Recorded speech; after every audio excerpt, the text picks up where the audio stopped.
Salah satu rumah warga di Jalan Kiai Haji Azhari, Kelurahan 12 Ulu, Palembang, dipenuhi warga yang menghakimi dua tersangka jambret yang tertangkap. Polisi yang datang untuk mengamankan tersangka kesulitan karena banyaknya warga yang berkerumun di lokasi kejadian. Polisi terpaksa mengeluarkan tembakan peringatan untuk membubarkan warga yang marah pada tersangka.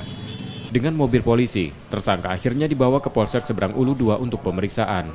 Dari tersangka, polisi menyita senjata tajam, handphone korban, dan 1 unit motor. Tersangka tertangkap warga saat gagal merampas telepon genggam seorang warga karena korban melawan yang membuat tersangka jatuh dari motornya.